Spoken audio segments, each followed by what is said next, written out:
Hello दोस्तों, नमस्कार। मैं स्वागत करता हूं आपका अपने परिवार में कोचिंग जंक्शन चैनल पर। और यहां पर हम देख रहे हैं यूपीएसआई की तैयारी के बारे में हम आपको पढ़ा रहे हैं। जो मेरा सेक्शन है जीएस का, उसमें मैंने 2 क्लास ली है आपकी, और आज मैं आपको शुरू करूंगा पर्यावरण पारिस्थितिकी से टॉपिक वाइज।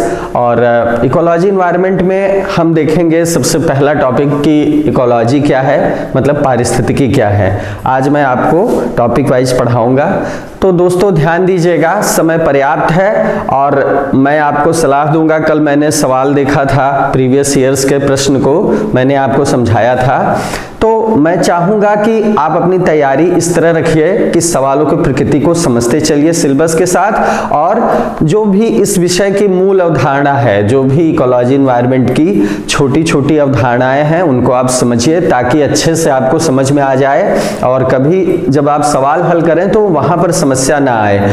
और क्वेश्चन सेशन भी होगा क्लास में, बीच बीच में होगा, हम क्लास चलाएंगे उसके लिए भी, तो आप परेशान मत होइएगा। यहाँ पर आपको कॉन्सेप्चुअल क्लैरिटी को फोकस करना है। तो आज जो आपकी क्लास शुरू होने वाली है वो पारिस्थितिकी से शुरू होने वाली है। पारिस्थितिकी,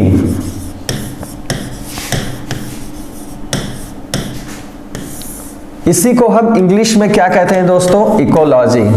इकोलॉजी इकोलॉजी एक सब्जेक्ट है। आप इकोलॉजी एनवायरनमेंट सुनते रहते हैं, ये एक सब्जेक्ट है। दरअसल दोस्तों ये एक जीव विज्ञान का एक भाग है, एक तरह से ये हमारा जो बायोलॉजी सब्जेक्ट है उसी का एक भाग है, इसलिए इसको इन्वायरमेंटल बायोलॉजी भी कह सकते हैं। ये भूगोल का भी कुछ सेक्शन कवर करता है। तो इकोलॉजी सब्जेक्ट में हम पढ़ते क्या हैं? दरअसल ये सब्जेक्ट है क्या? देखिए दोस्तों, पर्यावरण से संबंधित है यह इकोलॉजी सब्जेक्ट। पारिस्थितिकी क्या है? पर्यावरण से संबंधित है, हमारे जीवन से संबंधित है। तो अगर हमें परिभाषा के रूप में समझना हो कि पारिस्थितिकी या इकोलॉजी क्या है, तो दोस्तों देखिए, मैं आपको सरल शब्दों में समझाना चाहूंगा।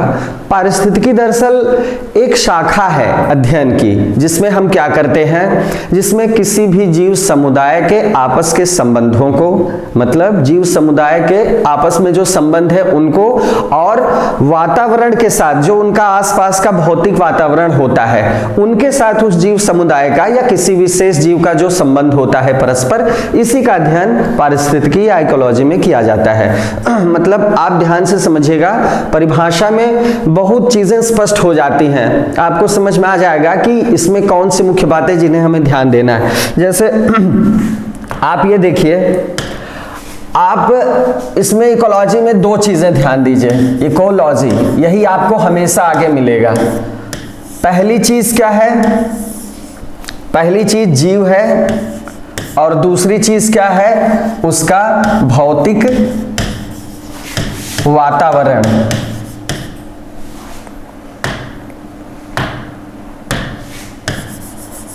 दूसरी चीज क्या है? भौतिक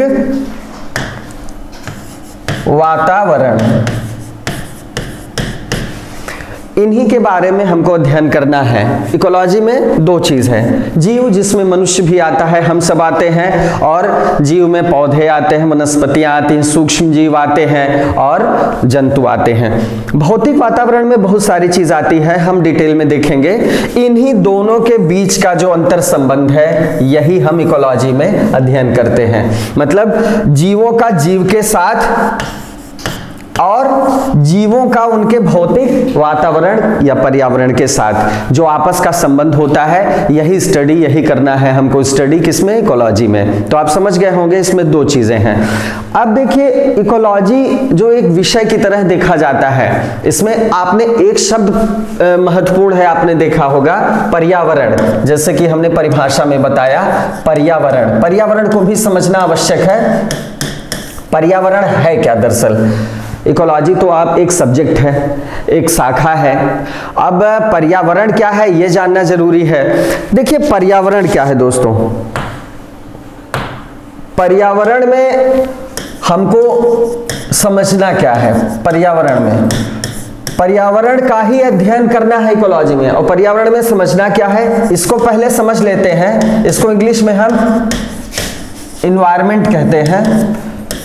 पर्यावरण को इंग्लिश में इन्वायरमेंट कहते हैं। पहले तो हम इस शब्द की उत्पत्ति समझेंगे, छोटी छोटी चीजों को गहराई से देखेंगे, क्योंकि देखिए जब अवधारणाएं आपकी स्पष्ट हो जाएंगी तो एक तो पढ़ने में आपको मजा आएगा और दूसरी चीज तथ्यों को याद करने में भी आसानी होगी। आप ये ध्यान दीजिएगा, बिना अवधारणाओं को या सिद्धांतों को समझे हुए अगर आप सीधे तथ्य को रटने का प्रयास करेंगे तो आपको समस्या आएगी।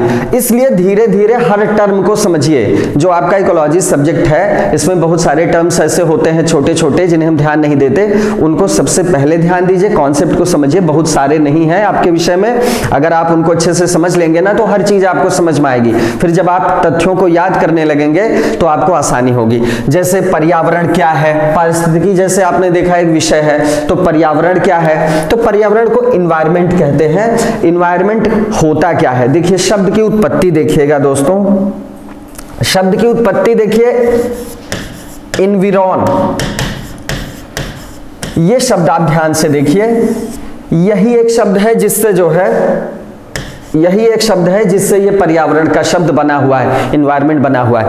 ये देखिए फ्रांसीसी भाषा का शब्द है। किस भाषा का शब्द है, फ्रेंच, फ्रेंच शब्द है ये इन्वायर। इसका मतलब क्या होता है, देखिए किसी भी शब्द का जो मूल शब्द है अगर आप उसको अच्छे से समझ जाएंगे और उसका अर्थ अगर आप समझ जाएंगे तो किसी भी शब्द का जो मतलब है, परिभाषा है, वो किन चीजों को कवर करता है उसको बहुत बेहतरीन तरीके से आप समझ जाएंगे। अब आप देखिए ये फ्रेंच भाषा का शब्द है इन्विरॉन, इसका मतलब क्या है, इसका मतलब इनसर्किल होता है। इनसर्किल मतलब क्या होता है, घेरना होता है, चारों तरफ से घेरना। तो जैसे मैंने कहा आपको समझ में आ जाएगा, तो चारों तरफ से घेरना का मतलब क्या हो गया, आपको अच्छे से समझ में आ गया कि जो चारों तरफ से घेरे वही पर्यावरण है, वही इन्वायरमेंट है। मतलब इन्विरॉन से क्या होगा, इन्वायरमेंट होगा जो इनसर्किल करे, जो क्या करे, इनसर्किल करे या घेरे। तो मतलब पर्यावरण क्या होगा, जो हमें चारों तरफ से घेरे हुए है, हमको या और सारे जीवी समुदाय को चारों तरफ से जो भी घेरे हुए, जो भी भौतिक दशाएं ऐसी हैं या जैविक दशाएं हैं जो हमारे आसपास चारों तरफ विद्यमान है, वही पर्यावरण है। ये तो बहुत सरल परिभाषा हो गई वातावरण की या हमारे पर्यावरण की, बहुत सरल परिभाषा हो गई कि जो चीजें हमें चारों तरफ से घेरे हैं वो पर्यावरण कही जाती। अब देखिए, लेकिन जो एक वैधानिक परिभाषा है, ये परिभाषा आई कब, ये परिभाषा दोस्तों मैं आपको बताना चाहूंगा। देखिए ध्यान दीजिएगा, हमारे देश में पर्यावरण संरक्षण नियम लागू हुआ। पर्यावरण संरक्षण अधिनियम लागू करने वाला भारत जो है पहला देश है। बहुत प्रयास किया गया इसके लिए, और जैसे जैसे पर्यावरण का महत्व लोगों को समझ में आने लगा, धीरे धीरे लोगों को ये लगा कि नहीं, पर्यावरण की दिशा में महत्वपूर्ण कार्य किया जाना आवश्यक है। वैसे वैसे इसमें बहुत सारी सरकारी संस्थाएं या अपनी जो गैर सरकारी संस्थाएं जिनको NGO भी कहते हैं, उन्होंने अपना प्रयास किया। तो दोस्तों इसी क्रम में पर्यावरण संरक्षण अधिनियम लागू किया गया, पर्यावरण संरक्षण अधिनियम लागू किया गया। तो देखिए पर्यावरण संरक्षण अधिनियम में हमको जानना क्या है, पहली चीज तो ये जान लीजिए कि पर्यावरण संरक्षण अधिनियम पारित कब हुआ। पर्यावरण संरक्षण अधिनियम, ये भी सवाल सीधे आपकी परीक्षा में पूछा जाता है। हम UPSI के GS के सेक्शन को फोकस कर रहे हैं, तो आप ये ध्यान दीजिएगा कि कुछ ऐसे तथ्य हैं जो सीधे सीधे परीक्षा में पूछे जाते हैं। मैं उनको कोट करूंगा, आप उन पे विशेष ध्यान दीजिएगा। जैसे पर्यावरण संरक्षण अधिनियम के बारे में सवाल पूछा जाता है, ये 1986 में पारित हुआ। ये जाहिर सी बात है, आपको इसके शब्द से ही समझ में आ रहा होगा कि ये इन्वायरमेंट के प्रोटेक्शन के लिए एक्ट लाया गया, ठीक है, ये इन्वायरमेंटल प्रोटेक्शन एक्ट है। तो पर्यावरण की दिशा में जो है ये संरक्षण का प्रयास था। ये लागू कब हुआ, पारित कब हुआ, 1986 में, 19 नवंबर को लागू हुआ। 23 मई को ये पारित किया गया था और 19 नवंबर को ये लागू हुआ। इतना डिटेल नहीं पूछेगा, आप सन जान लीजिए, 1986 पर्याप्त है। तो दोस्तों ये जब लागू हुआ तो इसके बाद पर्यावरण की एक परिभाषा आई, पर्यावरण की एक परिभाषा आई, वो परिभाषा आपको याद रखनी है। पर्यावरण की वो परिभाषा क्या है जो आधुनिक परिभाषा है। देखिए हमने सरल शब्दों में पहले समझा कि पर्यावरण क्या है, दैट इनसर्किल्स अस, जो हमें चारों तरफ से घेरे, वो क्या है, पर्यावरण है। तो ये तो बहुत सरल बात हो गई, लेकिन सिर्फ इतना पर्याप्त नहीं है आपके लिए जानना किसी भी जीव समुदाय का उसके आसपास के वातावरण से जो भी संबंध है ये भी पर्यावरण की परिभाषा में आएगा। मतलब दो चीजें शामिल हैं इसमें। पर्यावरण की परिभाषा में दो बातें आपको समझनी है। पहली बात तो ये समझनी है कि पर्यावरण क्या है, जो हमें चारों तरफ से घेरे है, और दूसरी चीज क्या समझनी है, हमारा या जीवी समुदाय का आपस में और उसके भौतिक वातावरण से जो अंतर संबंध है, इंटर रिएक्शन है या इंटर रिलेशन है, वो चीजें भी पर्यावरण की परिभाषा में आएगी। मतलब जीव के साथ और जीव अजीव के साथ या भौतिक वातावरण के साथ जो प्रतिक्रिया या संबंध रखता है वो पर्यावरण की परिभाषा में आता है। यही आपको समझना है। आप बेहतर समझ गए होंगे, यही आपको पर्यावरण की परिभाषा में समझना है। तो ये परिभाषा कब से लागू हुई? ये पर्यावरण संरक्षण अधिनियम से। देखिए दोस्तों, पारिस्थितिकी, मैंने जैसा कि आपको बताया, पारिस्थितिकी में पर्यावरण का अध्ययन किया जाता है, ये एक विषय है। तो पर्यावरण आप समझ गए होंगे। अब देखिए पर्यावरण में आपको एक चीज और समझनी है। पर्यावरण दो तरीके का होता है। संरचना, जैसे आप अगला देखेंगे टॉपिक जो है संरचना का, तो अगले टॉपिक में हम आपको बताएंगे स्ट्रक्चर, मतलब पर्यावरण का स्ट्रक्चर क्या है, पर्यावरण की संरचना, इसका स्ट्रक्चर समझते हैं, वह प्रकार, पर्यावरण की संरचना और प्रकार, मतलब इसको कह सकते हैं स्ट्रक्चर एंड टाइप्स ऑफ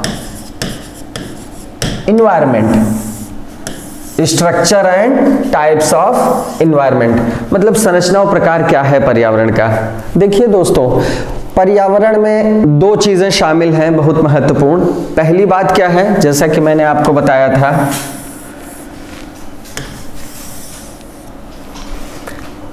पहला आप देखे थे कि जीवी है जिसको हम बायोटिक कहते हैं, और दूसरा क्या है, अजीवी है जिसको हम अबायोटिक कहते हैं, या इसको फिजिकल भी कह सकते हैं। जीवी है और अजीवी है या फिजिकल है, दो ही चीजों से तो मिलकर पर्यावरण बनता है। या तो वो जीवित चीजें होंगी, या तो लिविंग थिंग्स होंगी, या तो नॉन लिविंग थिंग्स होंगी। अब देखिए संरचना में आपको क्या जानना है, संरचना में आपको ये जानना है, स्ट्रक्चर में आपको क्या जानना है, इसका स्ट्रक्चर कितने तरह का हो सकता है। देखिए, अगर आप ये देखेंगे, फिजिकल में आप देखेंगे, फिजिकल या भौतिक में आप देखेंगे, और दूसरा क्या होगा आपका होगा बायोटिक, जिसको आप जीवी कहते हैं। अब ये देखिए, भौतिक में क्या क्या आएगा, भौतिक में तीन चीज आएगी, भौतिक में तीन चीज आएगी। जैसे आपको पता है, हम जिस स्थल मंडल पे रहते हैं ये भी पर्यावरण का एक भाग है, जो जल मंडल है ये भी पर्यावरण का भाग है, और तीसरा वायुमंडल। तो हम इसको तीन भागों में बांट सकते हैं दोस्तों। स्थल मंडल कह सकते हैं, स्थल मंडल कह सकते हैं, जिसको हम लिथोस्फीयर कहते हैं। इंग्लिश के टर्म्स भी आप जानते रहिए, लिथोस्फीयर।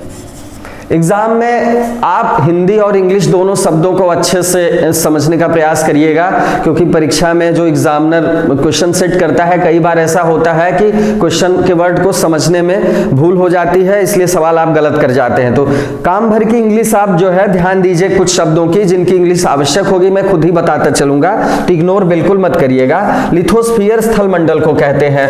जल मंडल को क्या कहते हैं, जल मंडल को हाइड्रोस्फीयर कहते हैं। हाइड्रो, जो भी जल से जुड़ा होगा वहां पर हाइड्रो आएगा, तो जल मंडल हो गया। और तीसरी चीज जो आ जाएगी आपकी वायुमंडल, क्या आएगा, वायुमंडल। वायुमंडल एटमॉस्फेयर से जुड़ा होता है, तो इसको एटमॉस्फेरिक कहते हैं। इसको क्या कहेंगे, एटमॉस्फेरिक। तो ये जल मंडल, स्थल मंडल, वायुमंडल हो गया। भौतिक जो दशा है वो तीन चीजों में विभक्त होती हैं। अब देखिए जीवी के बारे में, मतलब जिनमें जीवन होता है, इनमें भी तीन चीजें होती हैं, तीन चीजें होती हैं, ध्यान से समझिएगा। अगले पेज में आप देख लीजिए, ये तीन चीजें क्या है। पहली चीज जो जीवी में आती है, मतलब जिनमें जीवन होता है, इनमें तीन चीजें होती हैं। पहली चीज क्या है, पहली चीज दोस्तों जो है पहली चीज क्या है? पहली चीज आपकी जो है वनस्पतियां हैं, वनस्पतियां, जो भी प्लांट्स हैं इसमें आते हैं वनस्पतियां। अब देखिए इनको क्या कहते हैं, इनकी भी इंग्लिश आप जान लीजिए, फ्लोरा कहते हैं। दूसरी चीज क्या होती है? जो जंतु होते हैं, जंतु को क्या कहते हैं? फाना कहते हैं, फाना।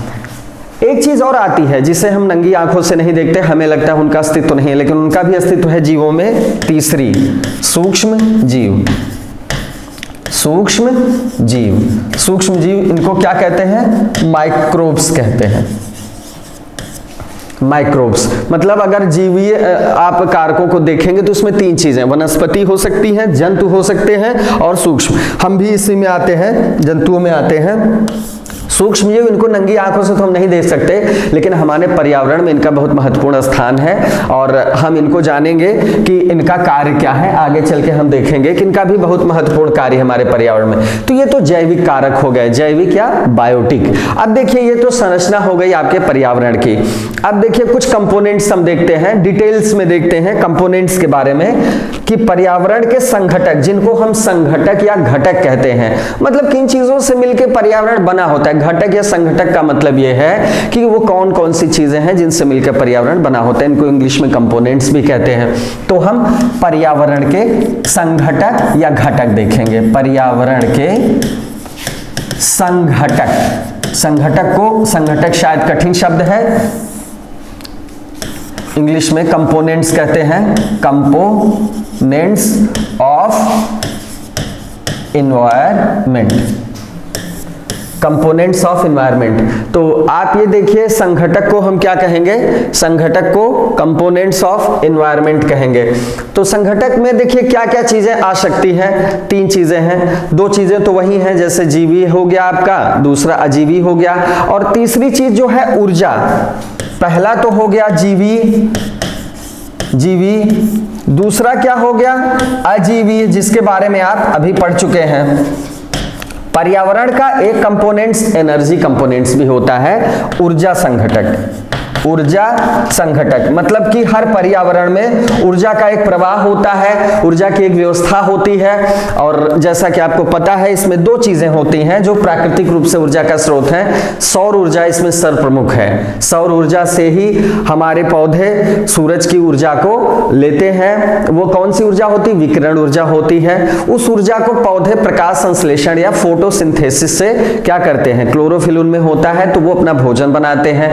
वो अपना भोजन बना के क्या करते हैं? अपनी जैविक क्रियाएं पूरी करते हैं। उनमें भी श्वसन होता है, जनन होता है, वृद्धि होती है, और उसके बाद अपने भागों में वो भोजन को संचित कर लेते हैं, कार्बोहाइड्रेट्स के रूप में, ग्लूकोज के रूप में, प्रोटीन के रूप में। वो होता क्या है इसके बाद? उन पे जो भी निर्भर करते हैं। देखिए पौधों के बारे में आपको जानना ये आवश्यक है कि वो स्वपोषी होते हैं। ये मैं डिटेल में आपको क्लास में बताऊंगा जब क्रम से आप खाद्य श्रृंखला पढ़ेंगे या टॉपिक पढ़ेंगे। तो पौधे इस ऊर्जा को जब लेते हैं तो उसके बाद उनकी ऊर्जा को जब दूसरे जो उन पे निर्भर, चाहे हम हो चाहे और सारे जीव हों जो विषमपोषी कहे जाते हैं, ये उन पे भोजन के लिए निर्भर होते हैं। तो जब ये भोजन लेते हैं, इनमें एक क्रम होता है, फूड चेन, खाद्य श्रृंखला में आप पढ़ेंगे कि इनसे भोजन का प्रवाह जो है, ऊर्जा का प्रवाह क्रम से एक दूसरे प्राणियों में चला जाता है, जैसे प्रथम श्रेणी में, द्वितीय श्रेणी में, तृतीय श्रेणी में, और ऊर्जा का प्रवाह अनवरत चलता रहता है। और अंत में जिनकी चर्चा हमने की सूक्ष्म जीवों की, इनके द्वारा अपघटन होता है। मृत होने के बाद, जीवों के मृत होने के बाद इनका अपघटन होता है और पुनः सारे जो तत्व होते हैं प्रकृति को वापस हो जाते हैं। इसी तरह प्रकृति का चल चलता रहता है, ऊर्जा का प्रवाह चलता रहता है। तो एक तो इसमें सोलर एनर्जी या सौर ऊर्जा है ऊर्जा संघटक में, और दूसरा क्या है? भूतापीय ऊर्जा। भूतापीय ऊर्जा के बारे में आप कम जानते होंगे, जियोथर्मल पावर होती है ये। जियोथर्मल एनर्जी क्या है? हमारी पृथ्वी है, इसके पृथ्वी के गर्भ में मैग्मा होता है पिघला हुआ। वो क्या करता है? वो भी पृथ्वी के अंदर के भाग को तप्त करता है, और बहुत सारे रेडियोधर्मी तत्व, जैसे आप यूरेनियम, थोरियम का नाम सुने होंगे, ये ऐसे पदार्थ हैं जिनमें रेडियो एक्टिविटी होती है, तो ये सक्रिय होते हैं। अब इनमें क्या है? इनमें जो है कुछ विकिरण निकलता है, और मैग्मा की जो गर्मी होती है ये क्या करती है? भूतल के अंदर जो जल होता है उनको ये गर्म करते हैं, और वो वो गर्म जल जब कहीं कमजोर जगह पाके ऊपर आ जाता है, जैसे आपने ज्वालामुखी में देखा जहां पर सतह कमजोर होती है वहां पर मैग्मा निकल के बाहर आ जाता है, ज्वालामुखी का रूप धारण कर लेता है। उसी तरह ये पानी भी क्या करता है, गर्म जल पृथ्वी के अंदर से ऊपर फव्वारे की तरह निकलता है, तो गर्म जल का सोता या झरना जैसा आप कह सकते हैं वो निकलता है, और उसका ऊर्जा के उत्पादन में प्रयोग भी होता है। बहुत सारे देशों में जो है ये इसका ऊर्जा की तरह इस्तेमाल किया जाता है, तकनीकी रूप से जो सक्षम देश है वहां इनका इस्तेमाल किया जाता है, तो उससे आप ऊर्जा के बहुत सारे कार्य कर सकते हैं और उनको झरने की तरह इस्तेमाल किया जाता है। अब देखिए ये भी एक तरह से पर्यावरण हितैषी ऊर्जा है। सौर ऊर्जा के बारे में आप जानते ही हैं, सूरज से मिलने वाली ऊर्जा है। अब देखिए दोस्तों, ये जीवी और अजीवी और ऊर्जा संघटक, ये तीनों तो कंपोनेंट्स हो गए एनवायरनमेंट या वातावरण के या हमारे पर्यावरण के। अब पर्यावरण में आपको और क्या जानना आवश्यक है? देखिए दोस्तों, पर्यावरण में आप सबसे पहले आप ये चीज जान लीजिए कि सवाल क्या पूछता है। सवाल में देखिए पर्यावरण को जब आप अच्छे से समझ लेंगे, जैसे हमने दो चीज बताई, अब इसी के साथ आपको मैं बताता चलूंगा कि आप कॉन्सेप्ट को भी समझें और सवाल पे ध्यान दें, तो सवाल में पूछा क्या आपसे जा सकता है वो आप विशेष ध्यान दें। पहली बात यह कि पर्यावरण शब्द जो है की उत्पत्ति किस शब्द से हुई है, तो जैसा मैंने बताया कि एनवायरनमेंट की उत्पत्ति एनविरॉन शब्द से हुई है। ये शब्द है आपका, ये एनविरॉन, ये किस भाषा का शब्द है? फ्रेंच। ये पूछ सकता है कि पर्यावरण शब्द या एनवायरनमेंट शब्द की उत्पत्ति किस शब्द से हुई है। पर्यावरण या एनवायरनमेंट शब्द की उत्पत्ति किस शब्द से हुई है, तो एनवायरनमेंट शब्द की उत्पत्ति एनविरॉन शब्द से हुई है। ये किस भाषा का शब्द है? फ्रेंच भाषा का शब्द है।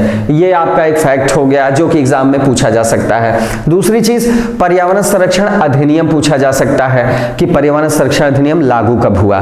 तो देखिए दोस्तों, पारित 23 मई को हुआ था। ये पारित कब हुआ था पर्यावरण संरक्षण अधिनियम? 23 मई को। और लागू कब हुआ? 19 नवंबर को।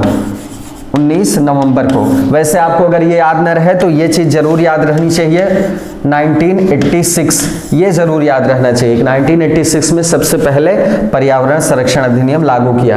अब देखिए, इतना आपके लिए आवश्यक है, परिभाषा समझेंगे तो आपको विषय को समझने में मदद मिलेगी।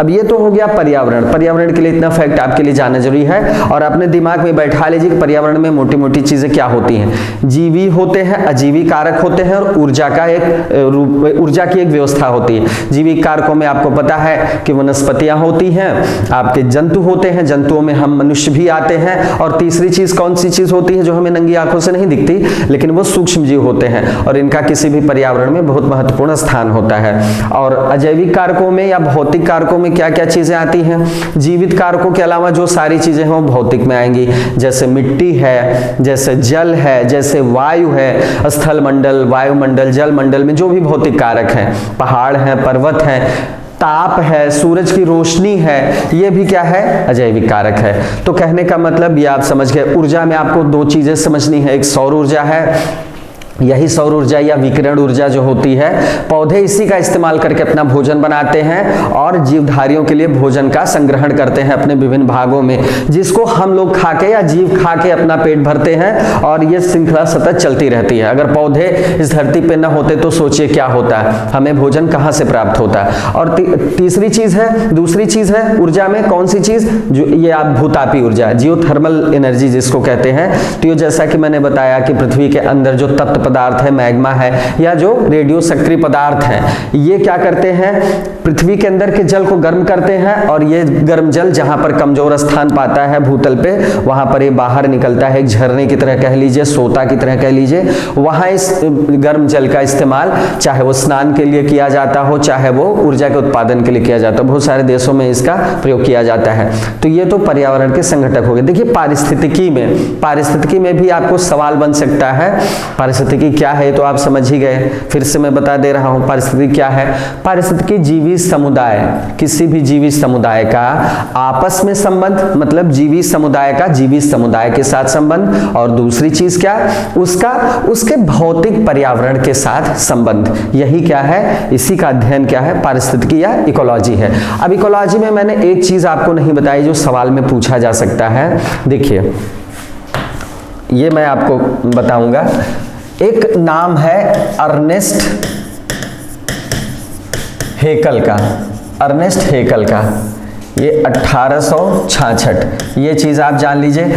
इन्होंने पारिस्थितिकी शब्द का प्रयोग किया सबसे पहले। ये पूछा जा सकता है आपसे, ये सवाल पूछा जाता है। अब ये चीज जान लीजिए कि इन्होंने जो इस्तेमाल किया वो किस शब्द के रूप में इस्तेमाल किया? ओइकोलॉजी। ओइकोलॉजी एक शब्द है जिसके रूप में इन्होंने सबसे पहले इकोलॉजी को इस्तेमाल किया। ओइकोलॉजी। ओइकोलॉजी शब्द का मतलब क्या है? ओइकोलॉजी शब्द का मतलब क्या है? ओइकोलॉजी को दो भाग में हम बांटेंगे। पहला किस में बांटेंगे? ओ ई कास, और दूसरा लोगोस। मतलब ये दो शब्द हैं जिनसे हमें पूरी तरह से समझ में आ जाएगा कि पारिस्थितिकी है क्या। देखिए, ओइकोस का मतलब क्या होता है? हाउस, और इसका मतलब क्या होता है? लोगोस का स्टडी। दोस्तों, मैंने बताया किसी शब्द को आप अच्छे से उसका अर्थ अगर आप समझ रहे हैं या उसके मूल शब्द का अर्थ आप समझ रहे हैं तो आपको उसका कॉन्सेप्ट अपने आप समझ में आ जाएगा, उसकी परिभाषा अपने आप समझ में आ जाएगी। अगर आप किसी शब्द की परिभाषा अच्छे से समझ रहे हैं तो उसके उदाहरण, उसकी जो भी उससे जुड़ी चीजें हैं, उससे जुड़े प्रश्न हैं, आपको उसको समझने में आसानी होगी, विषय में आपको रुचि भी पैदा होगी। तो देखिए, हाउस और स्टडी, इसका मतलब ये हुआ कि हमारे घर का अध्ययन है। हमारा घर क्या है? हमारा पर्यावरण है जो हमारे चारों तरफ हमें घेरे हुए। तो कहीं ना कहीं ओइकोस और लोगोस का मतलब क्या हुआ? हमारे घर का अध्ययन या हमारे आसपास के वातावरण का अध्ययन। तो ओइकोलॉजी के रूप में अर्नेस्ट हैकल ने इसका प्रयोग किया था। ये पूछ सकता है, पारिस्थितिकी का जो है मतलब आपको समझ में आ ही गया, ये एक तरह से बायोलॉजी की शाखा है, तो इसको इन्वायरमेंटल बायोलॉजी भी कहते हैं। तो ये हो गया पारिस्थितिकी और पर्यावरण। तो हमें लगता है आपको दोनों चीजें एकदम क्लियर हो गई होंगी। बाकी मैं हर टॉपिक पे आपको सवाल जो है बिल्कुल कराऊंगा, ताकि आपको जो भी बचा कुचा भी छूट जाए टॉपिक में पढ़ाने से भी, वो भी आपको कवर हो जाए। वैसे कुछ छूटेगा नहीं, मैं डिटेल लेके चल रहा हूं क्योंकि आपके पास समय पर्याप्त है और आप इसी तरह से पढ़िए, छोड़िए मत कुछ भी चीज को। अब देखिए, एक चीज मैं और डिस्कस करना चाहता हूं आपसे। मैं आपको बताना चाहूंगा पारिस्थितिकी तंत्र के बारे में। क्रम से आप पढ़िए, पारिस्थितिकी तंत्र क्या है? पारिस्थितिक तंत्र, ये भी आप जान लीजिए पारिस्थितिकी तंत्र क्या है। पारिस्थितिकी तंत्र इकोलॉजिकल सिस्टम है। ये भी पर्यावरण का ही एक समानार्थी शब्द है, कह सकते हैं। पर्यावरण, जैवमंडल, ये आपका पारिस्थितिक तंत्र, सब एक दूसरे से परिचित, एक दूसरे से जुड़े हुए हैं, बिल्कुल अलग नहीं है। बस आप टर्म को अच्छे से समझिएगा। पारिस्थितिकी तंत्र को हम इकोलॉजिकल सिस्टम कह सकते हैं, इकोलॉजिकल सिस्टम। देखिए दोस्तों, ये जो विषय है ना, इसमें टर्म पे ध्यान दीजिएगा कि कौन कौन से टर्म एक दूसरे के समानार्थी हैं और कौन एक दूसरे से अलग हैं। कई बार क्या होता है, हम अलग अलग शब्दों को देखते हैं, हमें लगता है ये अलग चीज है, वो अलग चीज है। जैसे पारिस्थितिकी तंत्र को पारितंत्र भी कहा जाता है। पारितंत्र और पारिस्थितिकी तंत्र एक ही चीज है, ठीक है। इसको इकोसिस्टम कहते हैं।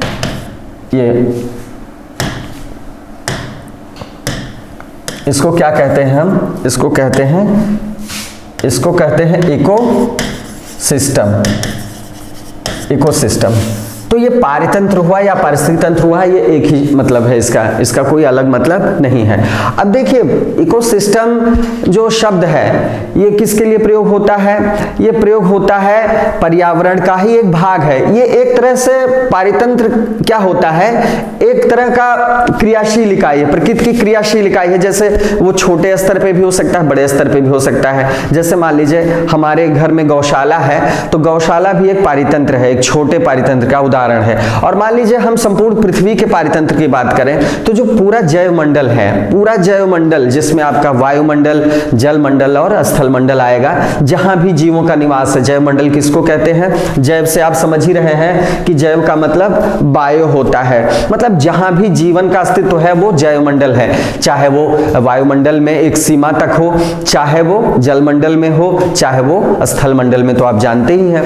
तो जहां पर भी जीवन का अस्तित्व है वो जैवमंडल मंडल है। तो ये पूरा जैव मंडल भी एक पारितंत्र ही है। सबसे बृहद स्तर का, सबसे बड़े स्तर का पारितंत्र क्या है? जैव मंडल है। और इसके अलावा आप स्थल मंडल का एक पारितंत्र देखते हैं, जैसे आप तालाब का एक अलग पारितंत्र होता है। पारितंत्र का मतलब क्या होता है? आप पहले परिभाषा को समझिए। पारितंत्र का मतलब क्या है? पारितंत्र दोस्तों एक क्रियाशील इकाई है। पारितंत्र क्या है? एक क्रियाशील इकाई है, प्रकृति की एक क्रियाशील इकाई है, जिसमें क्या होता है, सारे जीवित जो भी प्राणी होते हैं, चाहे वो वनस्पतियां हो चाहे वो जंतु हो, वो एक दूसरे से संबंधित होते हैं, एक दूसरे पर निर्भर होते हैं और आपस में प्रतिक्रिया करते हैं। वो पारितंत्र यही होता है। अब पारितंत्र देखिए, पारितंत्र में आपको समझना क्या है, स्थल भी होता है और जल भी होता है। मतलब जली भी होता है, स्थली भी होता है। ये क्या हो सकता है? टेरेस्ट्रियल भी हो सकता है, टेरेस्ट्रियल भी हो सकता है, और ये एक्वाटिक भी हो सकता है। ये एक्वाटिक भी हो सकता है, ये दोनों हो सकता है। मतलब स्थली भी हो सकता है और जली भी हो सकता है। तो पारितंत्र को हम दो भाग में बांट सकते हैं, स्थलीय और जलीय। अब देखिए पारितंत्र में हमको समझना क्या है, स्थलीय में क्या क्या चीजें आएंगी और जलीय में क्या क्या चीजें आएंगी। पारितंत्र को समझ तो आप गए ही होंगे, पारितंत्र को आप समझ गए होंगे। पारितंत्र क्या है? एक क्षेत्रीय इकाई है, मतलब एक लोकल लेवल पे है, चाहे वो छोटे स्तर का पारितंत्र हो, तालाब का हो, किसी मैदान का हो, या आपके किसी पार्क का ही हो, उसका एक अपना पारितंत्र होता है, गौशाला का हो, या पूरे पृथ्वी के जैव मंडल का हो। तो ये पारितंत्र क्या है? एक क्रियाशील इकाई है, जहां पर जीवधारी अपने भौतिक पर्यावरण के साथ प्रतिक्रिया करते हैं, अंतर संबंधित रहते हैं, परस्पर क्रिया करते हैं और एक दूसरे पे कहीं ना कहीं निर्भर रहते हैं। किस चीज के लिए? अपने भोजन के लिए, अपने आवास के लिए, प्रजनन के लिए, वृद्धि के लिए। यही है पारितंत्र। तो पारितंत्र में स्थलीय होता है और जलीय होता है। मतलब स्थल पे भी पारितंत्र होता है, जल में भी होता है। वायुमंडल को हम नहीं ध्यान देते क्योंकि वहां पर इसका वर्गीकरण करना आसान नहीं है। तो यही आपको दो चीजें समझनी है। अब इसमें कौन सी स्थलीय में आएगी, कौन सी जलीय में आएगी, इनका वर्गीकरण किस आधार पर किया गया है, यही आपको समझना है। तो मेरे ख्याल से आपको पर्यावरण और पारिस्थितिकी समझ में आ गया होगा, और पारितंत्र की भी परिभाषा और इसका दो वर्गीकरण जो स्थलीय और जलीय में है समझ में आ गया होगा। अगली क्लास में मैं आपको पारितंत्र के दोनों वर्गीकरण के बारे में अच्छे से समझाऊंगा कि स्थलीय में कौन कौन सी ऐसी चीजें आती हैं जो पारितंत्र कही जा सकती हैं, और जलीय में कौन सी ऐसी चीजें आती हैं। कॉन्सेप्ट को आप अच्छे से समझिए, छोटी छोटी चीजें हैं, एक बार आप इनको समझ लेंगे तो आपके लिए इस विषय को समझना भी आसान हो जाएगा और इनसे जुड़े प्रश्नों को हल करना भी आसान हो जाएगा। तो मैं उम्मीद करता हूं आपको समझ में आया होगा अच्छे से। दोस्तों अच्छे से पढ़ाई करिए और अगली क्लास में आपको मिलते हैं पारिस्थितिकी के साथ, और तब तक के लिए जय हिंद, ऑल द बेस्ट।